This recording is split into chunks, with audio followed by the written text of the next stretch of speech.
இந்த நம்பரை நோட் பண்ணிக்கோங்க, ரொம்ப முக்கியமான நம்பர். 99697778. இன்னொரு தடவை சொல்றேன், 99697778.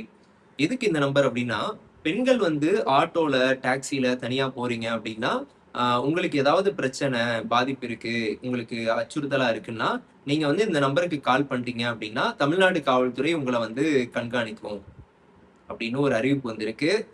அந்த அறிவிப்போடைய போட்டோ வந்து இதுல ஆட் பண்றேன். எதுவும் நியூஸ் சேனல்ஸ்ல எதுலயே வரல. சரி இது உண்மைதானான்னு செக் பண்ணி பார்க்கும்போது மகாராஷ்டிரால 2019ல இந்த மாதிரியான ஒரு அறிவிப்பு வந்து வந்ததாகவும், பட் அது ஃபேக்குன்னு மகாராஷ்டிரா போலீஸ் அப்பவே மறுத்துட்டாங்க. அதே மாதிரி அதுக்கும் முன்னாடி 2016 காலகட்டங்கள்ல ஹைதராபாத்லயும் இதே வதந்தி பரவி அதை ஹைதராபாத் காவல்துறையும் மறுத்திருக்கு. இவ்வளோ காலம் கழிச்சு ஏஐலாம் வந்த பிறகு ஏஐல இந்த கார்டை ரெடி பண்ணி நமக்கு தமிழ்நாட்டு மக்கள் கிட்ட ஷேர் பண்ணிட்டு இருக்காங்க.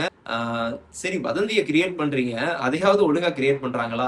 அது எப்படி ஜிபிஆர்எஸ் மூலமா ட்ராக் பண்ண முடியும்? ஜிபிஆர்எஸ் ஒண்ணு இருக்கா?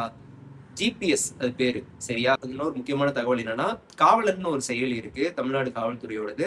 அதுல நீங்க ஆட்டோலயோ கார்லயோ இல்ல எங்கேயோ நீங்க போறீங்க, உங்களுக்கு ஏதாவது ஒரு அச்சுறுத்தலா ஃபீல் ஆகுது, ஏதாவது ஒரு விஷயம் பெண்களுக்கு வந்து தப்பா தோணுது அப்படிங்கும் போது நீங்க வந்து அந்த காவலர் செயலி மூலமா நீங்க வந்து அலர்ட் பண்ணலாம்.